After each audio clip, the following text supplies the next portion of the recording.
So I'm excited for week 3 of our apprentice course, and today we have a special guest speaker, Molly Keck.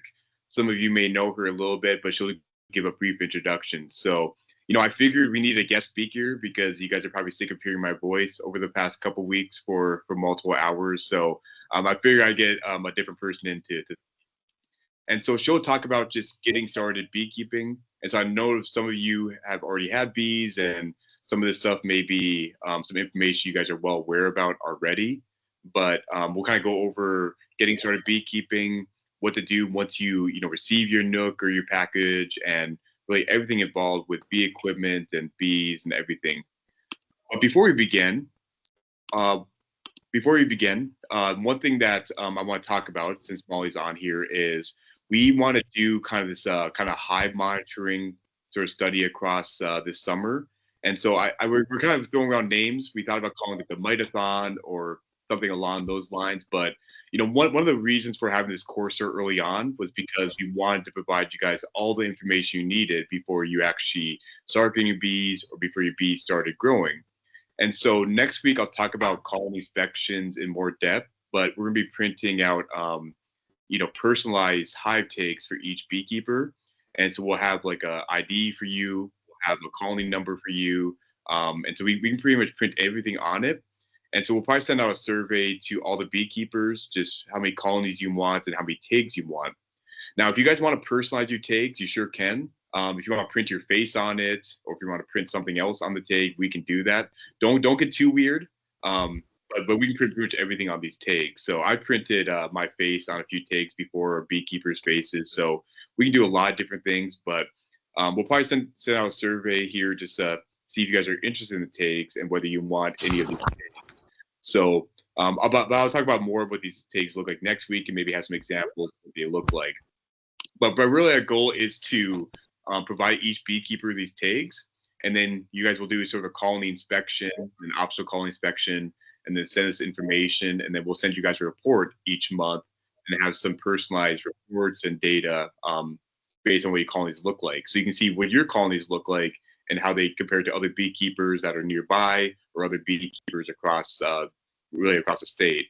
And so we're hoping to do this once a month. The only thing you really need to purchase is some kind of mite monitoring method, and we'll talk about that next week. So yeah, just keep an eye for that survey, and we're hoping to get those takes printed here soon and send it out to everybody. So yeah, I guess I can answer more questions next week on that. But I think I'll let Molly start, and I'll let her introduce herself and her role in San Antonio as a program specialist. All right, thank you. Hi, everybody. Thanks for letting me present to you guys. This is really exciting that Garrett has gotten together this type of a program. And hopefully it helps you guys be more successful as beekeepers in the future.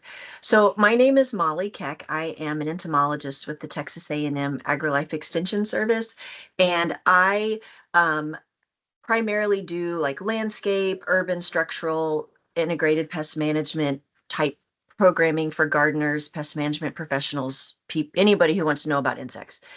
But about 12, 13, maybe 14 years ago, we were getting a bunch of calls into the office asking for resources that AgriLife had on beekeeping, and we just didn't have anything. So I had a 4-H volunteer, a family that I knew were beekeepers, and I asked if they'd be willing to help me put on some sort of a program along with our horticulture agent, and an ag and natural resource agent. And so we did a true grassroots, true extension program, listening to the needs of the community and trying to put something together. And that primarily happened in the San Antonio area, which is where I am. And then thankfully, the Texas Beekeepers Association lobbied hard to be able to get the position that Dr. Slater has, along with a couple other program specialists. And then I'm still involved 25% beekeeping, which is in reality, probably 50% of what I do in a year is more beekeeping and pollinator education.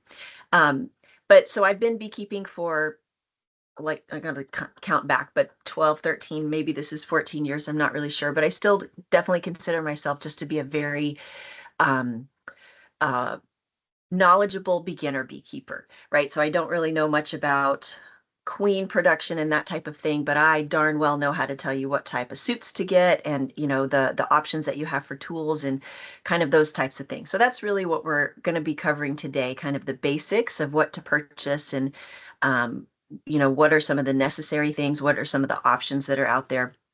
Because if you've gotten a catalog and looked through it and perused it or Googled it, there are lots of different options. And I think it's just like anything else, maybe cooking, baking, there's 1,000 different spatulas that you can buy, and you just kind of pick and decide what brand and what you like the best, right? So we're going to cover like protective equipment, tools, the setup of the hives, as well as if the different options that you have purchasing nukes and purchasing packages and kind of how you would install those. And if you talk to any other beekeeper, they'll probably give you an alternative version, a similar but a different version of maybe what I'm going to say. And that's not to say anyone's right or wrong. Everybody just does it different. It's like parenting. Everyone has a different style of doing it. Some are bad, but most are going to get your kid alive and into adulthood, right? So as far as protective equipment goes, you can go from the most protective, which is a full entire suit. You can go kind of halfway, which is just a jacket. And then there is the least protective, which are veils. And um, Dr. Slater just wears a veil. I don't like to be stung, so I put on a full suit each and every time I go out into my hives, whether they're friendly or not. I just don't trust being stung or not. And then there are, gloves. There's also other kind of alternative things, like there's little stirrups and things that you can use for your pants, and a lot of different um, extras that you could purchase. But the basics are you got to get some sort of coverage, whatever your comfort level is, and then some sort of a glove. And so the suits and the jackets often come with different types of tops or hats or hoods, and their fabric is also different. So you can kind of pick and choose what you want. A lot of times, like with anything else in life, the more expensive it is, you kind of get what you pay for, right? So the more expensive products sometimes tend to be more convenient or comfortable. So there are, starting with the hoods, there's different variations of what goes around your face. We have a hood or a fencing kind of a look, which are what those both of those two pictures are. There's a square veil, there's a round veil. You can see the two pictures here have different suits of different fabrics. The one on the left, I wear a lot and I spilled lots of sugar water on it and it got moldy and it got gross. And the one on the right is brand new and, well, kind of brand new and clean. My philosophy is if it looks dirty, it means that I got dirty and I wore it. And if it's super nice and clean, it's like having a carpenter come to your house with a brand new tool belt. Looks like nothing's been used. Like, how good really are they? So I kind of like to do, I don't clean mine as often as I probably could. I'll talk about that in a second, though, about cleaning. Looking at the different veils, this is all personal preference. So a hood or like a fencing type of a veil kind of gives you only a front view of things. You don't really have a very good peripheral view. Some of the downfalls that I have noticed of the hooded veil is that um, the newer ones aren't quite so bad, but you notice in this picture, like this back kind of mesh piece right here, it would be close to your ears. So if you lean too far to the side or you bend too far forward, they can get you on your ears or your nose or your chin. And that has certainly happened to me and to others. Or you bend too far forward and it gets you on your forehead. I like to wear a cap when I'm wearing a hooded veil. Most of my suits are hooded, despite those downfalls. But I wear the cap just to push it off of my nose and my forehead. They do tend to be a little bit cooler because you don't have something on your head, except when you're wearing a cap, and then it gets hotter. And then there's round and square veils, which are kind of both the same safari type hat concept.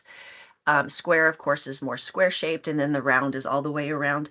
And a lot of people like these because it gives you a little bit of sun protection if your hives are like directly in the sunlight and you're out there a whole lot longer, maybe than in and out kind of a situation.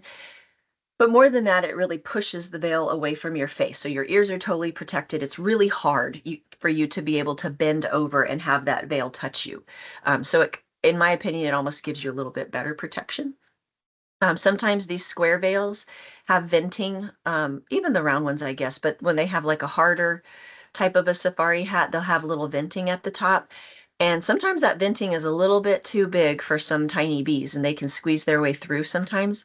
So even though it's vented, I tend to usually put a little bit of tape over it if I am in a really cranky hive. And these are just some pictures of people in suits and different types of hoods from some of our field days. And you'll notice you're not going to look good in your suit. They don't fit correctly. The crotch is down to your knees. They don't have a women's cut. I mean, you are not meant to look sexy when you're wearing a bee suit. It is meant to protect you from bee stings.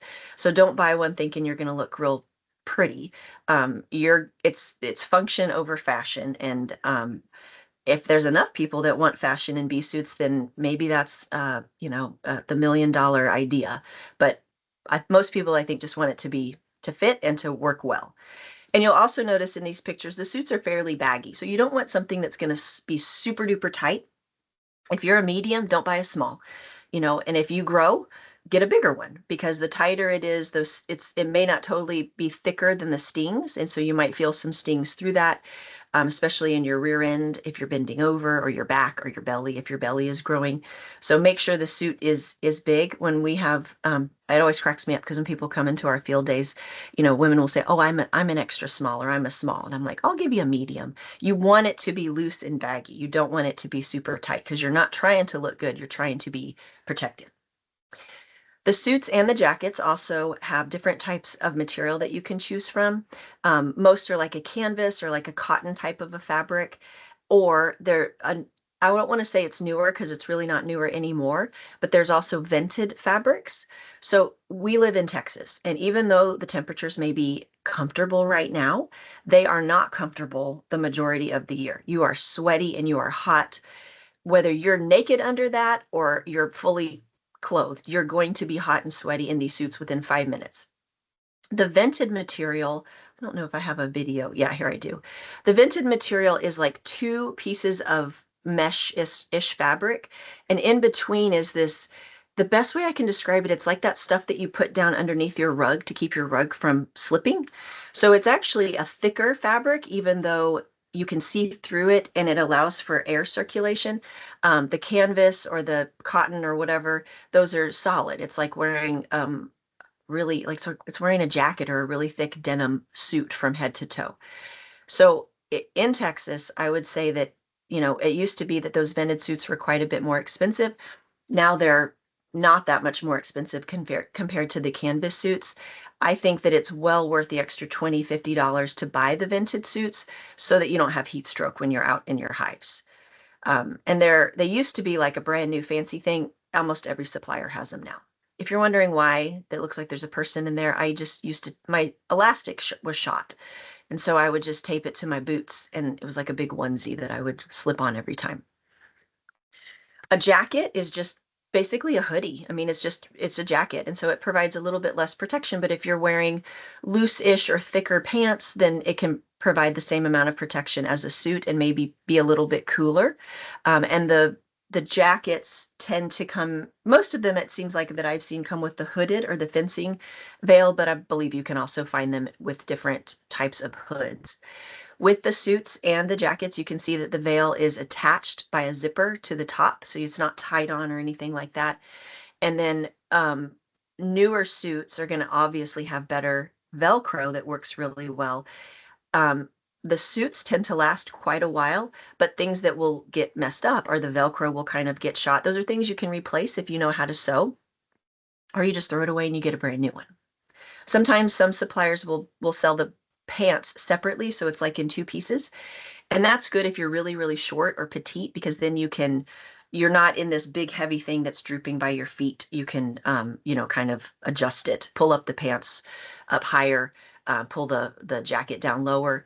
Usually the two piece is meant for kids, but I've seen it with some adult ones. And I've also seen the vented jackets. This one's a solid one.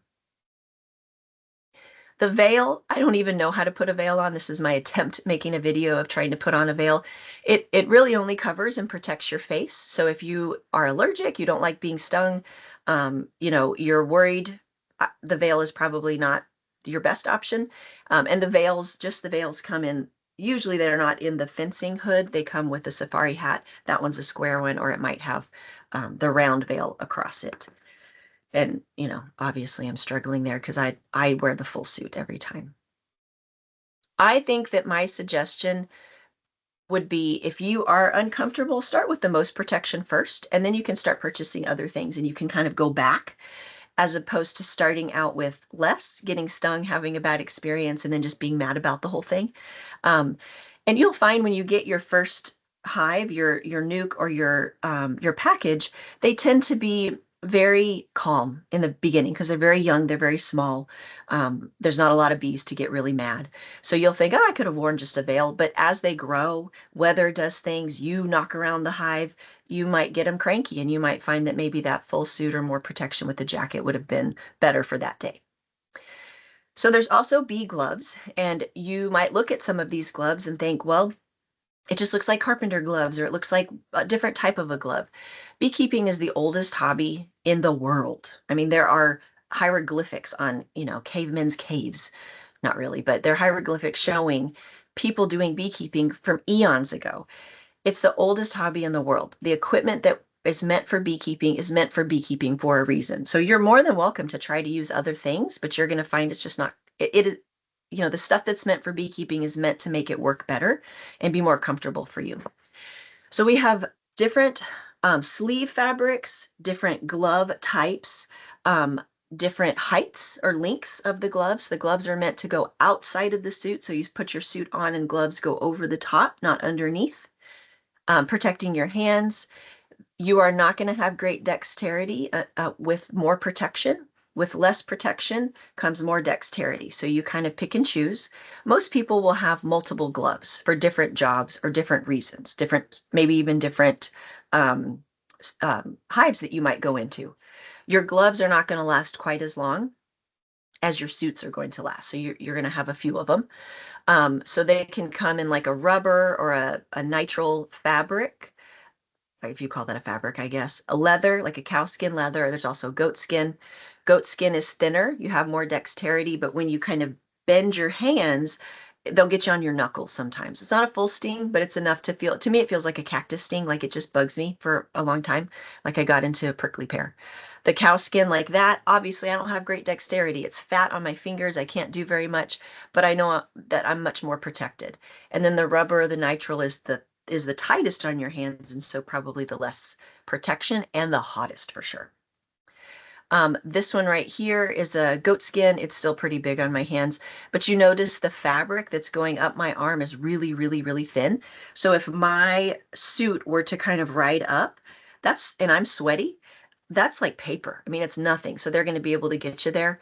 Whereas this other one that was going on forever, that video, it's got kind of like a boning and a real thick canvas right here, a little bit of mesh, but it's very, very structured to pull away from your arm completely.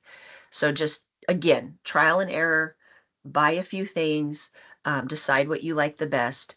And then in, 2 years when you have to buy new ones, they may have better gloves. Everything is advancing and nothing looks the same.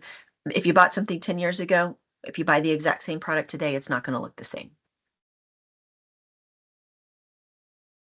Oh, this is so putting on the gloves. Um, they go on the outside. A lot of times your suits also will have this little hook or elastic loop. And so you stick that on your thumb to keep the sleeve down. And then you pull your glove up over your elbow. There are others that are shorter than that, and it just fits like on the forearm. It's just kind of up to you what you prefer to use. But outside is better than inside because they can't squeeze underneath that elastic. You're more protected that way. I knew someone, his arm was too big that he couldn't fit it over his arm and the suit, and so he would have to put it underneath. There are reasons why people might do it the opposite way, but the industry standard is to wear it over your suit. So the how long your products can last, the suit longevity is really going to depend almost more on proper care. So and then you have this question like to wash or not to wash. If you read Beekeeping for Dummies, I think it says wash it every week. If you read other things, it'll say not to. I am of the philosophy that I just wash it when I need to. We got a cat locked in the barn and they peed on our suits. We had to wash them. We trampled through poison ivy, and so we had to wash our suits. The suits that we use for our field days, people are sweating in that. And so I'll wash them after the season of field days, right? So mine probably get washed a little more often than maybe other people's do. But I know a commercial beekeeper, he washes his every time he wears it because he is drenched in sweating and his suits are disgusting after every single wear because he's wearing it for 8, 10 hours in a day, right? So washing it is just going to kind of depend on how dirty you get it. If you are going to wash it, take the hood off. And so wash that hand washed or, hose it off outside. Don't put that in the washer because the everything can kind of tear off of it. And wash in a very, very mild detergent, hang it to dry. You don't want it to smell good. My other philosophy is not washing my suit often enough means it smells like smoke, it smells like bees, it smells like wax, and it smells like comb. And maybe they think they like that smell better than a really strong detergent like Dawn or something like that. Take care of the zippers. Sometimes the zippers are metal and sometimes they're plastic, and the plastic zippers will break easier. I had a zipper where 4 of the zippers popped off, and I didn't know it when I zipped it up. And as I'm moving around, it's open, and it was not a nice hive, and it was a bad situation. So if you're folding them in half, be careful. Check those zippers. The Velcro will wear out or just stop being as sticky, and then the elastic wears out a lot too, which is fixable. But it's these are things that are going to wear out maybe before other things will. Sometimes it gets torn. You grab onto a tree limb, a mesquite tree, and it tears. It might rip. Wax moths. If you have a bad problem with wax moths, they will pupate in the fabric, and they'll make a hole in it that way. So you have to inspect your stuff. Like after winter, when you're going to be putting on your suit again, inspect it really well to make sure you don't have those rips and tears in, bad places. The suit my husband has a big old hole in the leg of the crotch, which is a horrible place for him to have a hole, and he still continues to wear it. So check it everywhere because it could be, a little hairy. Your gloves, though, you're probably going to change those out every 1 to 2 years. That's a good form of reducing, it's going to build up with pesticide use, with comb, with honey. It's just, they're going to be harder to use. And so a good management practice is to switch those out about every 1 to 2 years. If you have a lot of gloves, put the date on when you purchased it. And that way, on both of them, because if you have a lot of them, you kind of mix and match them sometimes. So put the date on both of them. And that way you kind of have an idea of when you need to switch those things out. Um, to give you an example of how long suits last, I only a couple years ago switched out my first suit. So the first one lasted me 10 to 12 years, I would say. It's still a good suit and it still works.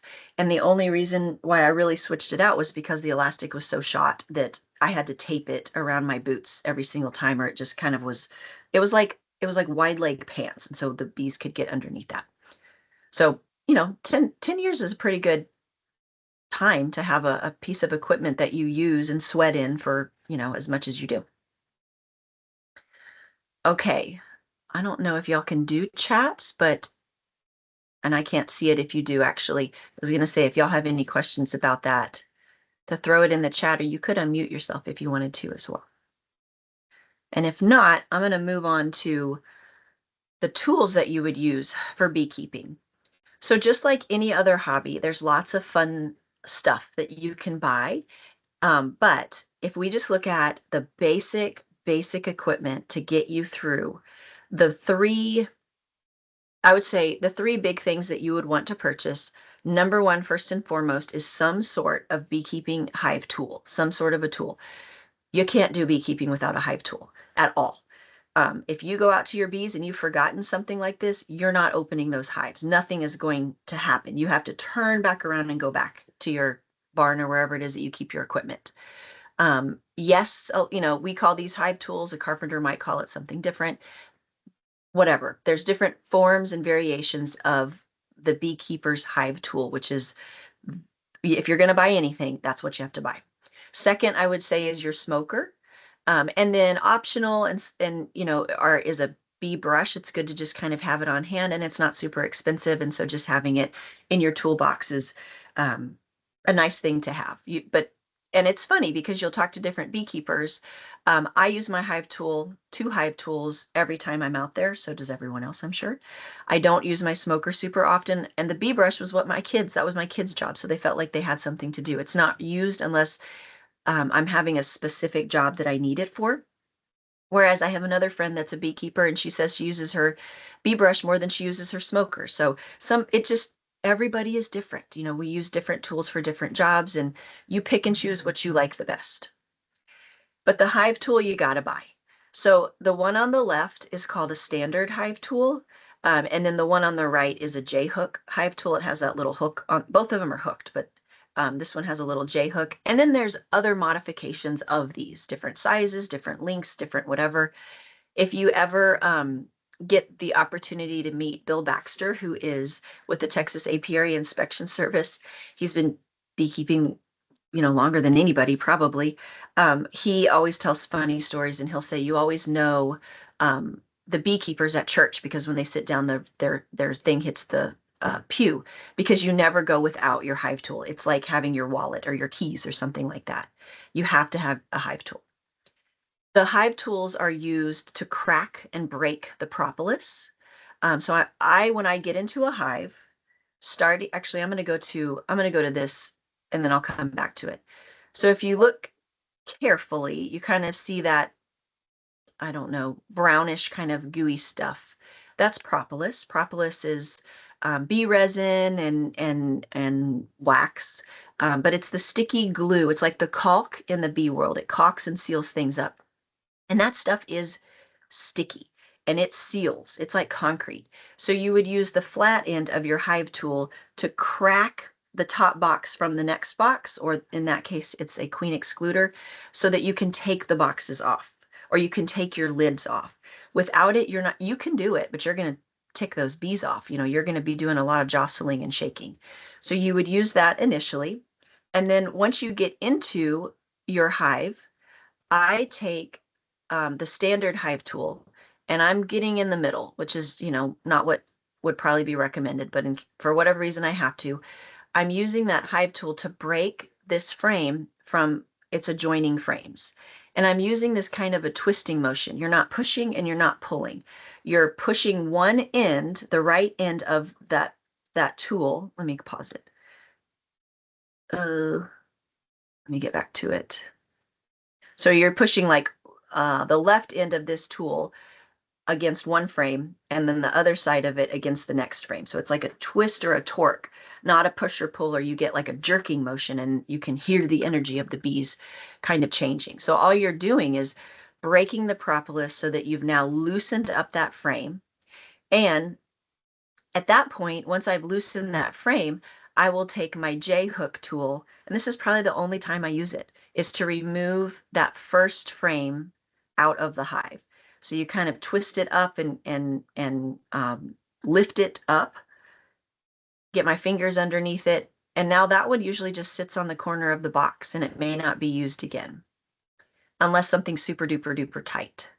And then I'll go back to using now I've got a hole, and so I can break and kind of pull away. But everything is calm and slow. You're not getting in there with a lot of energy or they're going to feel it. Kind of like, remember in Sixth Sense when the kid said that, or I don't know if that's what it was, Jerry Maguire maybe, that bees smell fear. Well, they also smell impatience. And so if you're not calm and patient, it's never a good day in the hive. So you gotta go out knowing you're going to spend a little bit of time.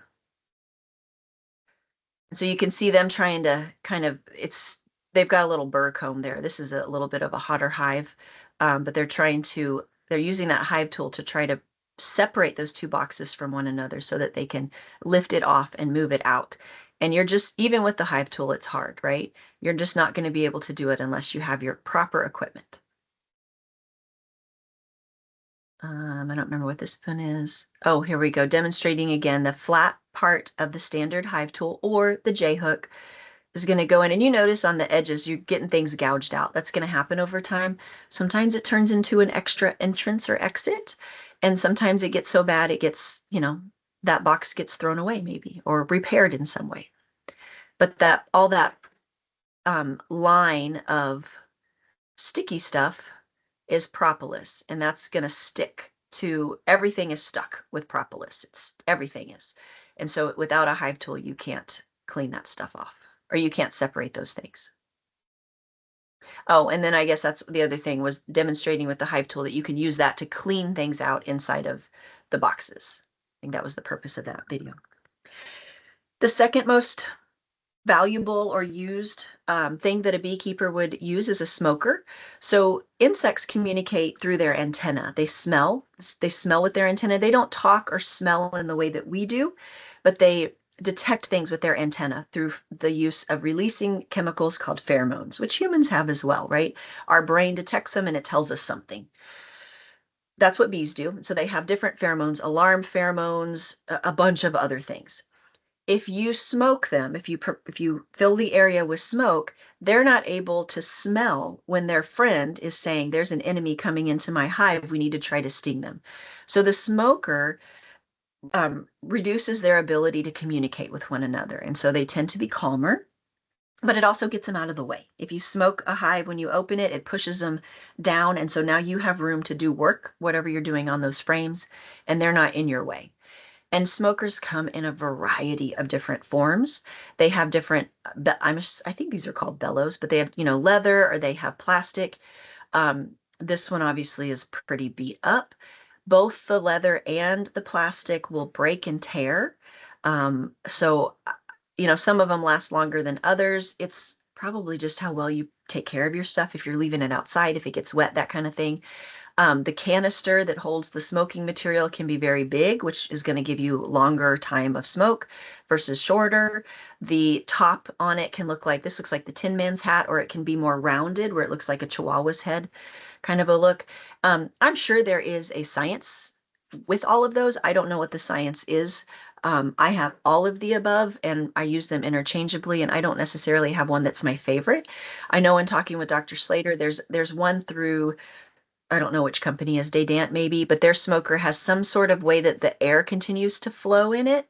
And so he prefers that. I guess I haven't messed with my smokers enough to have one that is my favorite. They also make electric smokers now that is battery powered. You still do have to have smoking material that you add to the canister, but you kind of get more of a continual smoke and you don't have to puff it in order to get smoke. The smokers tend to go to bed. If you're not puffing them enough, then the fire tends to kind of go out. Um, so you can see I'm smoking here. You smoke the entrance, you smoke the top, and the bees are gone, right? That's not a great video because I never showed them out first, but it's kind of pushing them out of the way, getting them out of my way so that the frames are devoid of more of the bees, so I'm not swooshing any, and I'm looking to see what's on the frames. The bees aren't in my way. What type of smoking material you use is totally up to you. I am lazy, and so I go out and I just grab moss and fallen leaves, and I just grab some dead limbs, and I put wood inside and then I add moss and leaves and things to kind of get a kindling going. You can purchase things. You can purchase smoking fuel. All these little pellets are also smoking fuel. This is like made of herbs or something. It smells like tea. And then when it gets old, it smells like drugs. It smells like marijuana, to be honest. Um, you can use burlap. You can purchase that through a supplier. You can try to get it from your local coffee shop. You want to make sure, though, you're not getting it at like a craft supply store. It needs to be food grade in case there's chemicals on it. You could, if you live in East Texas, pine needles, they smoke nice and clean and fast in a nice white smoke. I know a beekeeper and he prefers to use pecan because he likes the way that the pecan smells. I'm not that picky. I just want it to start and I want it to last a little bit. Cotton, that's another, you can also purchase cotton, but if you live in West Texas, you're probably like, why are these people buying cotton? I can just get it off the side of the road after they harvest. So depending on where you live, you can just use the material that's out there. But basically anything that burns can be used. I get asked a lot, can I use dryer lint? And I'm not sure that I would use that, especially if you're using drying, the dryer sheets because it might have an odor that's, I don't know, that would be good for them. But if you don't use those dryer sheets or there's no odor to your dryer sheets, then perhaps cardboard boxes, the packing paper, that kind of brown looking packing paper. Just, I just kind of save anything just so I can get something burning and then it can start smoldering on my wood to get a longer burn. How long do things last? How long does your smoker last? It's different every single time. That's trial and error, and that's something that you're going to kind of figure out. I use a little propane torch because it works faster than um, a lighter. But I'll take a lighter out in my suit in case things stop. And if I don't have, if I have too much stuff in my hands to take that propane torch out, in case things um, go out. But you want to get a good fire going and then leave the lid open, and then the fire kind of burns down and it starts to smolder on that wood, and close it up, and now you got a good smoke going. So you want to make sure that the smoke is not shooting out flames with it so you don't burn up your bees. It's not too hot. But you're not going to do your smoker last minute. That's the first thing that I do. And then I put my suit on, get my equipment together, figure out what I'm taking out there, because I need that smoker to be actually smoking. If you try to do it last minute, it's going to last 2 seconds, and by the time you get to your hives, the smoke is out. As you can see, the flame kind of coming through that. You got a good flame going. He's giving it some air, and then he's just going to leave that open and let that flame kind of burn down. This one is, even with holes in it, you can still get air coming through that, but get a good flame going. And this is a good example of he did it too fast, because in just a second you'll see he's done. That smoke's not going to last forever, or that flame is not going to last very long. I think he gives up there, and that's a weenie flame. You want a good old flame going.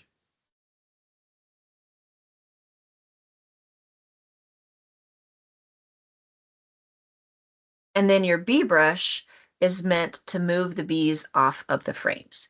It's not meant to actually brush them. If you do it slow and steady, like you would brush your hair, then you're going to end up getting bees all caught up in that brush.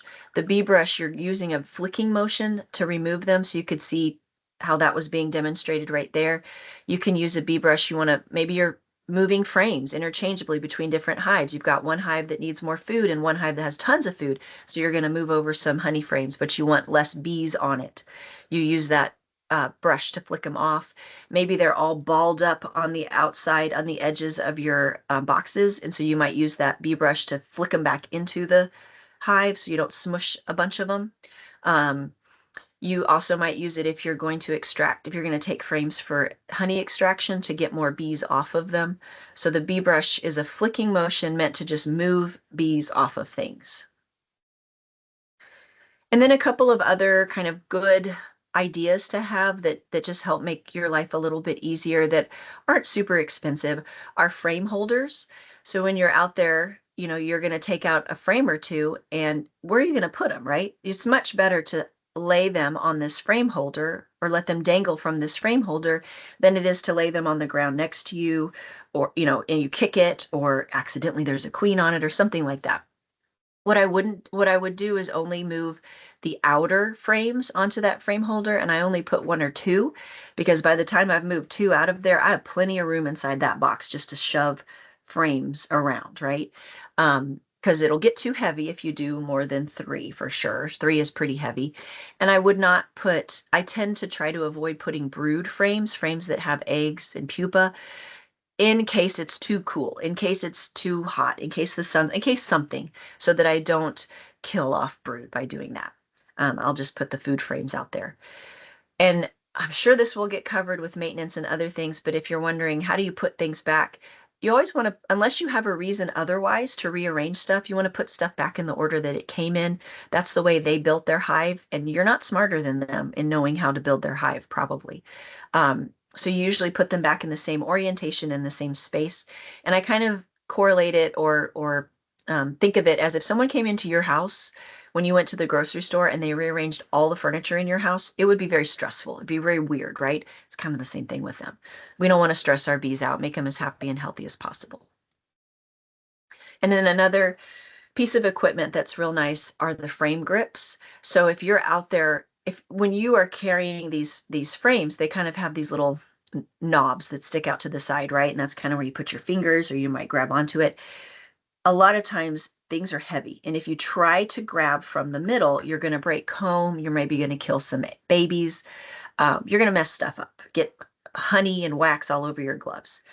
So when you're holding it from the edges, you don't have another hand. But when you use a frame grip and you pinch it, you squeeze it, you're going to squeeze into usually the wood. Um, and now you've grown another hand essentially, right? So it's really nice if you're out there all by yourself. It gives you that extra third arm to move things around, makes it a little easier to carry things. And this frame grip has a miniature little teeny tiny hive tool on it, which honestly is not really that helpful. It's too tiny, I think, to do much. But also with the frame grips, you get what you pay for. A more expensive one has a better kind of spring system. The cheaper ones pop off all the time, and good luck trying to do that with your bee gloves on, trying to put it together out in the field. Okay, so that's protective equipment, hive tools. Now you got to have a house to put your bees inside of. And so we'll go over some of the hives. And there are many different types of hives, and what I am most familiar with, because it is what I use, are Langstroth hives. But I will tell you a little bit about other types of hives, right? So there's different variations of things that you might want to use. So going from the bottom left, we have our typical industry standard Langstroth hive that you would see out in a field that most of y'all are probably going to use. Then there are top bar hives, which are kind of a hobbyist type of a thing, a more natural way for the bees to draw out comb. There are horizontal Langstroth hives, which are basically just, instead of with our typical Langstroth hive, there you add stories onto their house. In this instance, you make it grow sideways. You add on a garage, add on an extra bedroom. Warre hives are kind of like I think they're a hybrid between a Langstroth and a top bar hive. And then, of course, the flow hive that everybody has heard about, which is essentially a Langstroth hive, but you can extract honey without bothering them. So I'm going to spend more time showing you the pieces. I'm going to show you what those other hives look like in a little bit more depth, but I will spend a little bit more time on the Langstroth hive because it is what most people use, and it's what I'm most familiar with. So I don't mean to, if you're like all about top bar hives, I don't mean to discredit those hives at all. It's just, I would not be a good person to tell you how to use those. So a Langstroth hive is your industry standard. It's essentially a bottom foundation. It's like a house, right? So you have your foundation, you have your floor, you have your first story. And if you need a bigger house, you have a second story. And you need an even bigger house, you have a third story. And so these two are two individual hives. This one just has two boxes on it. It's two stories.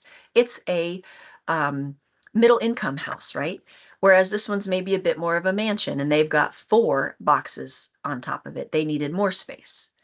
So there's still one roof, one foundation, one front door, just multiple stories on it. So that's a question that a lot of people will ask. Is this four separate hives? It's not. There'll be one queen, and they can move in and out of here. There's nothing separating these four things from one another. One front door, one foundation, one roof. So if you're trying to trick your tax guy into saying, well, no, these are four different hives, they probably know better. The name or this Langstroth hive came about from this beekeeper, Reverend Lorenzo Lorraine Langstroth, when he discovered the bee space in the mid 1800s. And so what the bee space is, and he developed this hive, and pretty much every other hive has been built on from this. He developed this hive based on the bee space. He discovered that if the space is smaller than 3/8 of an inch, the bees will propolize that space. So they can't squeeze through, and they don't like holes, so they'll propolize it. If it's larger than 1/4 of an inch, they can fit through, but that's too big of a space, and so they'll put comb to fill it up. And so everything in the hive, in the top Langstroth hive, respects that bee space. The space between the frames are not going to be less than 3/8 of an inch or greater than 1/4 of an inch.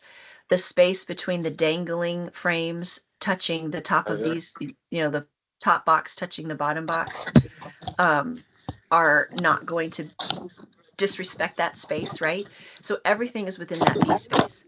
And I kind of emphasize this in case you're one of those individuals that's going to build your own equipment. You want to make sure that you respect that bee space. You have a little bit of wiggle room. It doesn't have to be exact. You have, but not much. 6 to 9 millimeters is pretty much all it is. If you don't, you will end up with, if you have too much space, you'll have burr comb, and it's a big, hot, dirty mess to try to open things up, to try to peel that top off. It's not fun. This is I don't know why they're doing that, but this is just kind of an example of burr comb. Burr comb is comb that's built where you don't want it to be built. A lot of times also the burr comb, since they're building it without a template, it will have drone brood in it, which later on down the road, you're going to learn that more drone brood, more burr comb tends to mean it's not a good management practice when trying to manage varroa mites. Okay, so if we go from the bottom of the Langstroth hive up, um, we start with some sort of a foundation for our house, and that's called a bottom board. A bottom board can have a screen in it, or it can be solid. The screens usually come with some sort of a cardboard insert, so in the colder months, you will insert that so that you don't get that cold airflow coming through. This obviously is a solid bottom board. I'm just doing this video to show, it, give you an example of how it works, right? And there's a lot of there's different thoughts, I guess, about using a solid bottom board or a screen bottom board.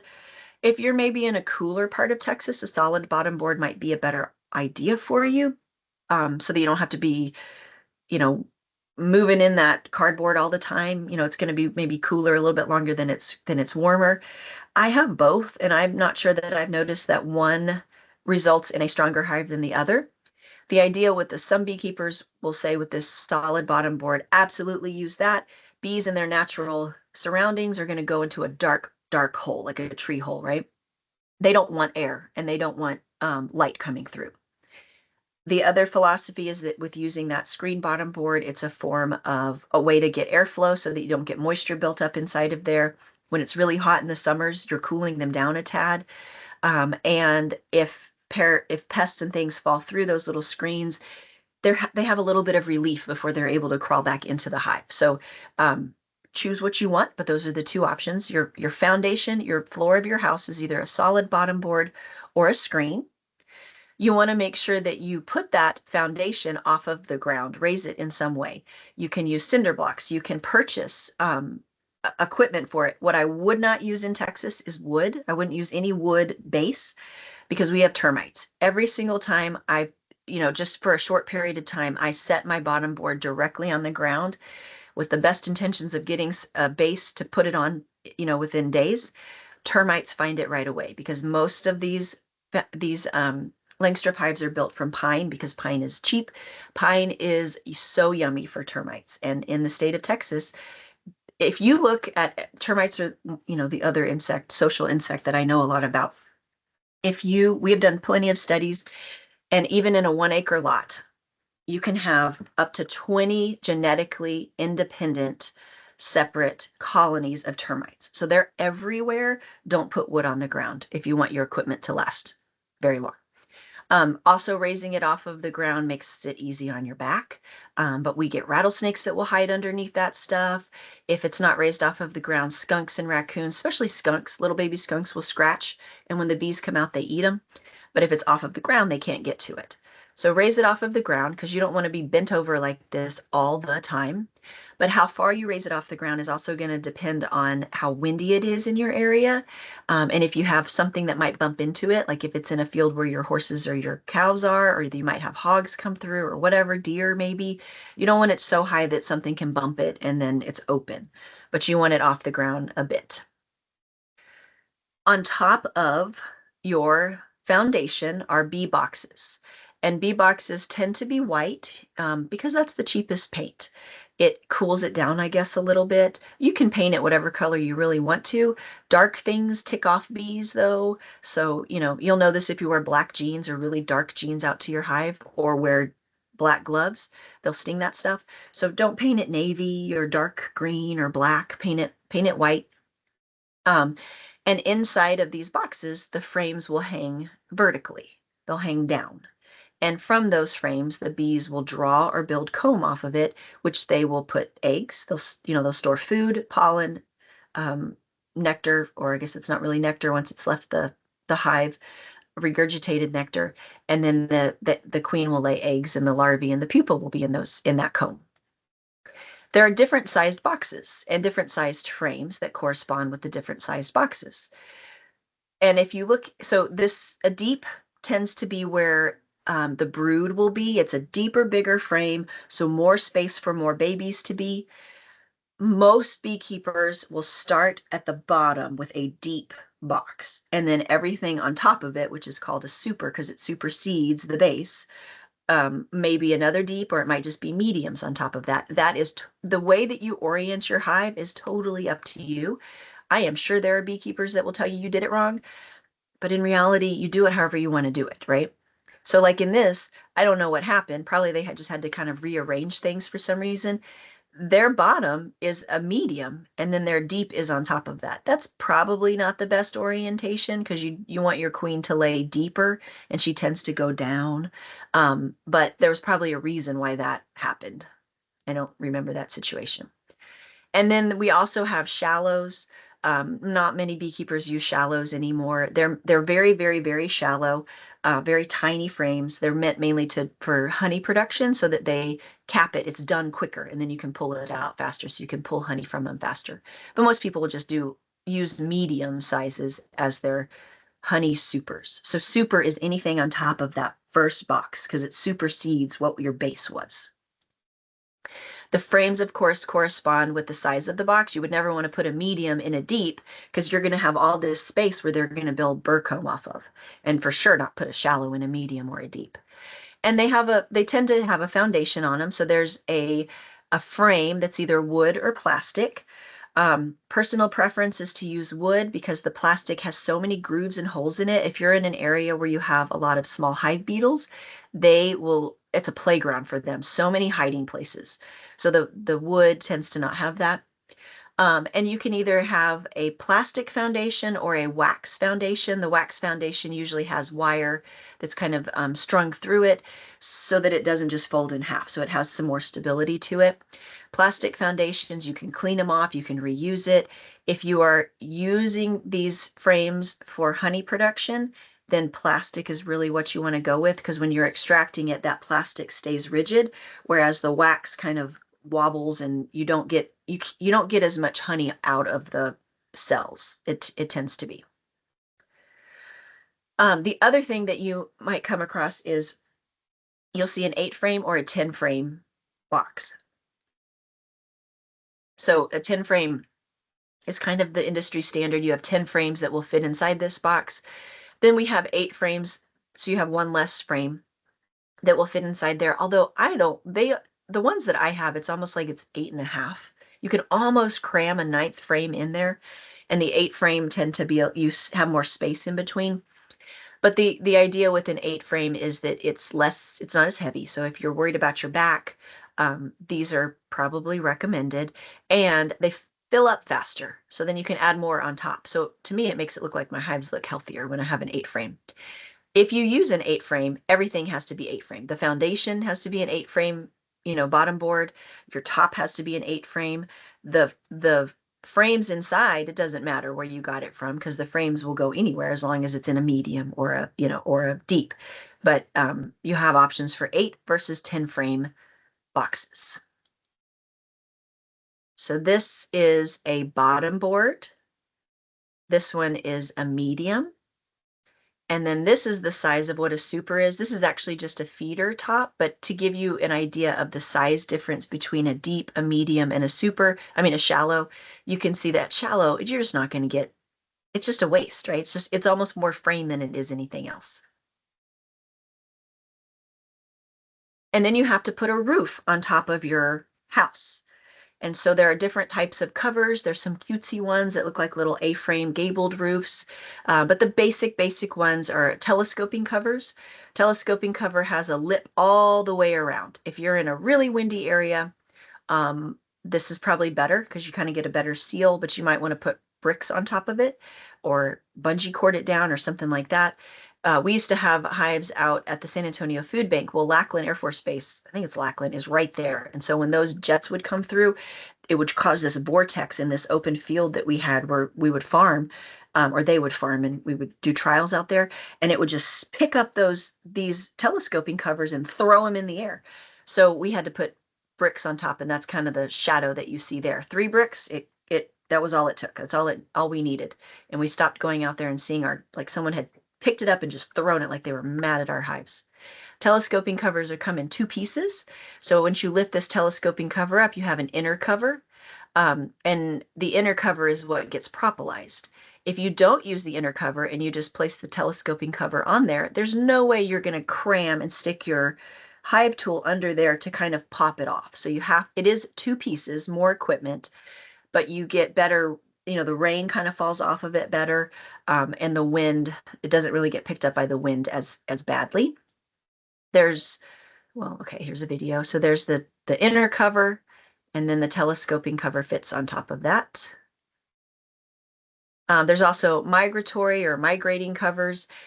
They basically, they don't have a second, the long lips on the side. And so like if you were to stack these on an 18-wheeler, you could stick another pallet of boxes. So they're really meant for more moving around. My experience with the migratory covers is they kind of warped. They warped more, and so when the rain came in sideways, I'd get a lot of moisture inside of my hives. So it was one less piece of equipment to have to keep and store and haul out there. But I switched back to using just the telescoping covers. So, other components of your boxes, your bottom board, your boxes sit on top of it, and you notice that you have this space in between here. Well, when you first start out with your young hive, you don't want to give them all that space to have to protect. So there are entrance reducers, or you can just shove it full of grass, shims. You got extra little pieces of lumber and things, save that stuff and you can place it inside there. You're just trying to close up the entrance, make it smaller so that your bees have less space to protect when they're vulnerable. And then as they grow and get bigger, especially in the summertime, we're going to open that up all the way so they get better airflow. So here's a little entrance reducer, and this is on the smallest space. I don't actually like to put my entrance reducer with the whole side up, because if they die inside of the hive, they have to lift them over that lip to take them out. I like the entrance reducer where the entrance faces down. That way they just kick them out of the hive. They don't have to work too hard to move them out of the way. This is just a bunch of wood and shims that worked well enough to just reduce that entrance for me. So you don't necessarily have to purchase an entrance reducer if you have other things that can do the same job. There's another example. So I had a bigger hole here and they were still coming and going out of this one, but I still reduced that entrance a little bit. So if right now it's cool, entrance reducers are on their smallest space. So when you buy them, they have 2 pieces to them. Ignore the ants crawling on it. This is the larger hole. You flip it over and you've got the smaller hole. This is what we're using right now because it's cold. As it warms up, probably, I'm hoping we don't have any more cold weather, right? But as it warms up, I will switch to this entrance. And then June, if it gets hot in June, if it gets hot in May, it might happen sooner, I take the whole entrance out. Then as it cools down a little bit in whatever fall looks like for Texas, I'll go back to this size of an entrance. And then around Thanksgiving, I switch it to the smallest entrance. So you're constantly giving them more space, shrinking it up based on the temperatures and the health of the hive as well. More space is more stress. That's more to protect. So, kind of looking at that breakdown, you have your bottom board. Sitting on top of that is your brood box. On top, if she fills up all of these frames, and she won't fill up all 10 most of the time, she'll just fill up like 6 to 8. But the middle majority of the frames are full, then you add another box on. I go by the 80% rule. If 80% of this box is full with bees on it, they built comb, I'm going to give them another box on top of that. If it is November or December, it's cold, or even October, I'm not going to add anything on top of it because their population is going to start crashing. So this is really looking at the spring and the summer months, looking at them carefully in, March and April when they really start ramping up. The queen is laying a bunch of eggs. Their population is exploding, hopefully. As soon as that hits about 80%, I'm adding another box on top of that. I never start with extra boxes on top because you don't want them to have to air condition or cool it down or protect all that extra space. And you don't want her to do something weird like fill up 4 frames and then move up to the middle. You want her to build out and then start moving up. So it's going to look like a little basketball or a little softball maybe first, and then it grows into a basketball. And then when you add that second box on top, it kind of looks like an egg. They're in the middle. And then now we got a big weird basketball. And then, it's kind of the same thing. Our egg is going to grow. So they start in the middle, grow out, then kind of grow up. That grows out and then grows up. So usually the first two boxes are called your brood boxes because that's brood is the babies, and that's where the queen is laying her eggs. And we generally give them deeps for this so that she has more space to lay eggs. You have more babies. And then on top of that might be like your honey or food boxes for them. You notice this thing here says queen excluder. I'll explain what that is. But this 3 frame box, if you have a package or a new coming, you're not using these 2 boxes. You're only using one until they fill up 80%. The queen excluder can either be a metal grate or a plastic one. Metal's more expensive. It's going to last almost forever. The plastic ones tend to wear out a little bit faster, but they are significantly cheaper. What they do is they keep the queen from moving. So when this metal grate, this queen excluder, is placed on this brood box, she can't squeeze up. Or in this picture, she's forced to stay down here in these 2 boxes. And what happens up here, only the workers can fit through, so they're only going to store food. She can't make her way up here to lay eggs. If you are not caring at all about honey production, I don't think you really need a queen excluder, although you might get one just to have it because sometimes it's helpful if you can't find your queen. You can like use the queen excluder to shake bees on, smoke them out of the way, and the queen's stuck there, right? So maybe just have it on hand. But if you're really in it for the honey production, a queen excluder is a must so that you have nice, clean honey without babies in it and it's pure honey. You don't use the queen excluder 12 months out of the year. Right now, none of the hives should have queen excluders on them, just in case that queen's got to go up there and find her own food. So you just really, I put my queen excluders on around May, and then they come off in, July, August after I've pulled honey off of them. Usually July. They will propolize a little bit on there, but you can see the workers are coming and going out of here, but she's just too fat to fit through. Drones cannot fit through either. They're stuck. They're stuck wherever they're stuck. So there's a queen excluder on this hive. I think there's 2 brood boxes below. Yes, a deep brood box, a medium brood box, and then I have this one. And this is just, it's if you can imagine how heavy that is. You've got capped honey on top where it looked wrinkly like brains, and then the open cells, they just hadn't capped it yet. But I am 100% positive that my queen is not, that's just pure food, right? I'm not gonna kill any babies if I pull those off. We kind of talked about that. So that's a Langstroth hive. It's just it respects that bee space. Frames hang horizontally. They can have a plastic foundation or a wax foundation. And when they need more space, you're adding second stories, third stories on top. It's going to grow up. If you're like, well, gosh, what happens? I don't want it to get 5 stories high. It probably won't. I mean, most hives are going to be 3 stories if it's super duper duper healthy.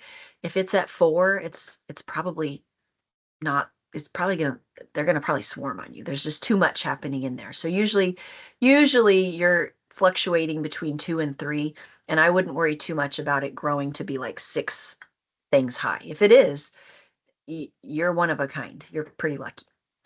Now the horizontal Langstroth hive is kind of gaining some popularity. It actually has like 3 entrances, but it's basically the same idea. It's just instead of, this is 3 stories, but stacked side by side instead of on top of each other. And then inside of it, it has, so you open it up and the frames dangle from here. And then they have like a separator, right? So that this one's growing on the side. The ones I've always seen, they start in the middle and grow out because you have your brood starting there. And so, it grows sideways. But basically, as they need more frames, and you don't have to what's nice about it, I've heard from people, is you don't have to put a whole box of 8 or 10 frames on top. You can just put two, and you can slowly build them out and continue to give them the least amount of space they need instead of throwing a whole box on top.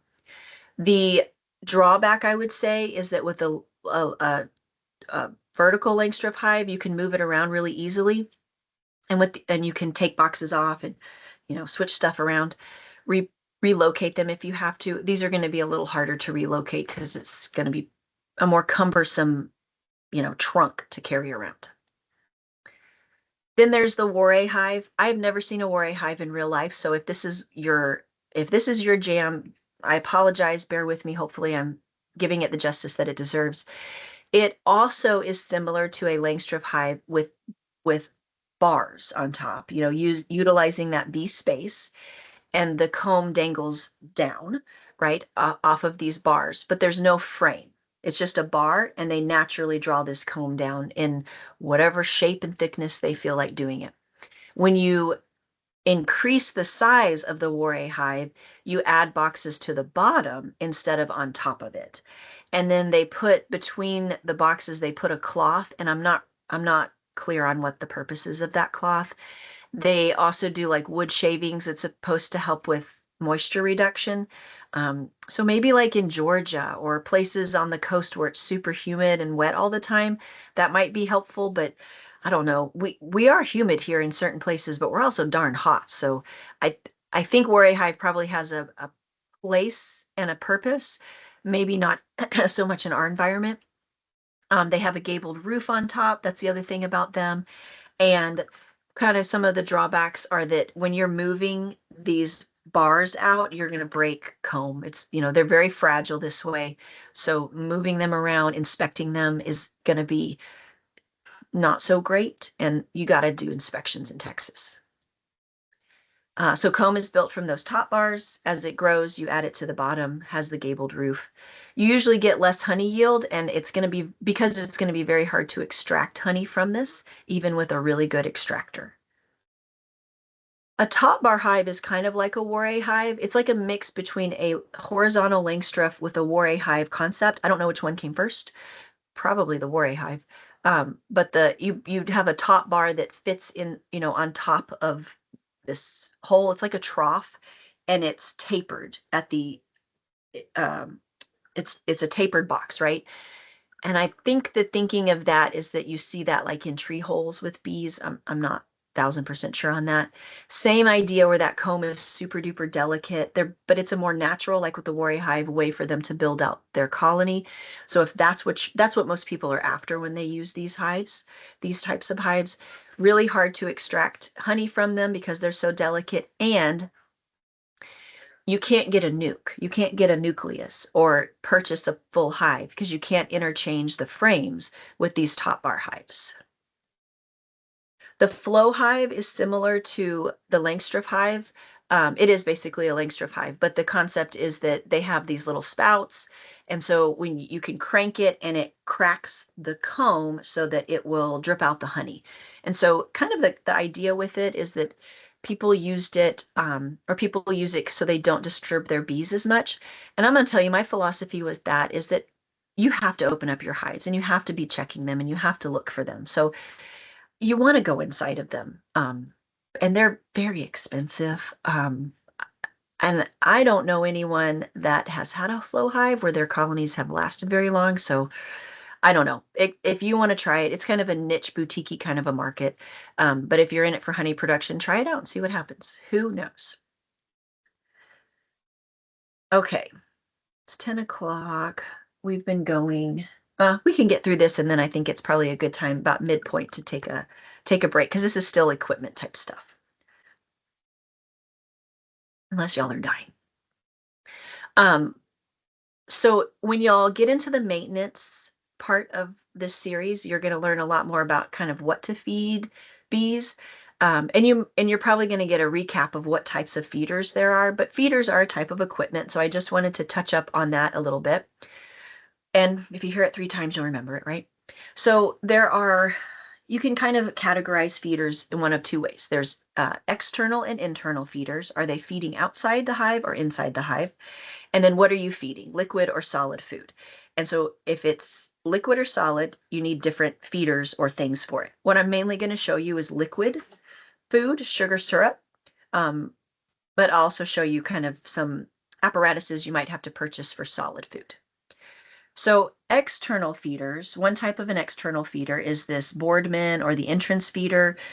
You've seen this, it's very, very cheap. It's very easy. You just slide it inside of your hive right there. I wouldn't probably use this. You can't use an entrance reducer, so I wouldn't use this in the winter or anything like that unless you have some sort of modified entrance reducer. The the thing about external feeders in general is that I think it promotes robbing, or it may promote robbing. So other bees from other colonies will come in and steal this food and then catch wind that there's food inside of this colony. And you kind of get this fight that happens where they're stinging each other. There's a lot of aggressive energy, but it's not directed at you, it's with each other. It's a very, until you're in it, it's a really weird thing to try to describe. The nice thing about these, though, is that it's convenient. But I don't know if my bees ate that or if someone else did, another bee did. And I also noticed that I get a lot of ant activity. Fire ants will come in and feed on it as well as other ants. So it's in a pinch, it works. I don't think I would rely on this. Another type of feeder is called or another type of um, way to feed is internally. So it's inside of the hive in some manner so that you know all the food that goes away is probably fed on from your bees unless you have robbers coming in. So one real typical one is called a top feeder. It sits on the very top of your vertical Langstroth hive. It will reduce robbing because it's inside the hive and they access it from inside. So it sits on top and there's these holes in the top with this mesh that goes around it, right? It makes 2 wells here, and each well I think can hold a gallon, maybe 2 gallons. And if you look closely, you can start to see little bees that will come through those little gaps inside there. There they are. So they're coming from inside those bottom boxes up into the top, and they're going to crawl down that mesh until they encounter the liquid, lick up the liquid, and crawl back inside. And you just pour that liquid in there, and you put your top cover. Probably should put a inner cover there first, but you put your cover on top of that. And if bees get into it, they can't get back out usually, or they drown inside there. So if you open it up and there's dead bees in there, they probably came from outside trying to rob it. And that's just, even still, it's kind of a yucky feeling to see that many dead bees in there.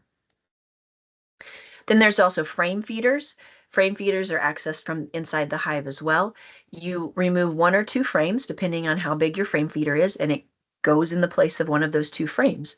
Usually it's on the side. So if you're using a vertical Langstroth hive, then this would be the only thing that you could probably use inside there would be a frame feeder. It also reduces robbing. They crawl inside this little ladder that is sealed, that's closed at the bottom too, and the liquid is floating around it. Drink it up, take it back into the hive. And that way, when you open it up and you filled it up and you put a gallon of water and 3 days later you come back and check and it's gone, they ate a gallon of water in 3 days. Or you're able to like go back and say, all right, in 12 hours they sucked it down. You kind of can gauge and get an idea of how desperate they are for food. This is just kind of the look of it. Old ones, if you've got old ones or you get old ones from beekeepers, I would toss them and buy the new ones now, because now they're much more secure and they don't warp as well, and that fits nice and secure on there, so you don't have bees falling in there and drowning. But they're much better than they used to be. I tend to notice I get a lot of small hive beetles inside those too, though. Then there's bucket or pail feeders, or some type of that, where basically you could either purchase, like this is I think called a winter feeder. It's got a little hole and you can put that mason jar on top, but this seals on top so that you can watch that sugar water go down and know how much they're feeding. Or in this case, you can use your inner cover with that little handle, that little hole that's in the middle. place the whole of this pail on top of that so they come up and they drink from it. But we can put, which what I would do is put a deep box over that and close it up completely just in case other bees can kind of crawl under it. This one's called a rapid feeder. I got this thing off of Amazon. I thought when it showed up, I thought, gosh, how cheap is this? It's actually worked pretty well though. So I don't, let me find, so this is what it looks like. Sorry. It's got a little well inside, this little plastic piece that fits there. The bees come up through here, out and down this rough edge, and then they drink the water. And the sugar water's up high, so they don't have to go down very far. And as it drops down, they crawl down a little bit further. And so there's the hole there, right? And you just ensure that the hole of any kind of a pail feeder is sitting over that hole. And then I would put another empty box on top of it just to protect it so the wind doesn't whip that off, and close it up. And there I've got an internal feeder, but I'm not disturbing my bees when I need to feed them. And then there's these, I don't know what these things are called, but there's other variations of, this kind of a feeder that you set. It all kind of sits in an empty box. Um, Other ways that you can feed your bees are with kind of a solid feeder, so that you can make or purchase sugar bricks, solid sugar, or like a fondant that you would paste on top. These are usually put on top of the cluster of bees going into winter because it minimizes. So if you're in an area that freezes, that's not going to get super cold. It's not going to freeze. It's not going to get cold. You know what it's like when you're cold and you drink cold things, you're colder and you don't want to chill your bees down very much. You might get extra moisture in that hive that they have to work harder at reducing when it's wet and cold. So using the more solid feeder food is going to reduce that. But it's really not something you might probably use in the summer months because they do want a little bit of that water from your sugar syrup to help cool them down. And if you use those bricks, they don't fit flush if you put your top on. So you kind of have to purchase these different shims, thin shims, thicker shims, so that you can place your fondant or your sugar brick on there. Okay, I think this is a good time I gotta switch presentations anyway. So I think this is a good midway point for a break. How about like um, it's 10:17, so you guys want to start back again at 10:30, and that gives y'all about oh, that's too much time. 10 minutes maybe, 10:27. We'll get started at 10:27. Perfect. That works. Thank you. And if And you have any questions for Molly, you can put in the chat. We can kind of answer them as we go. And so, but if you have any specific questions for Molly, we can maybe put them into the Q&A, and then you can answer them once we get back.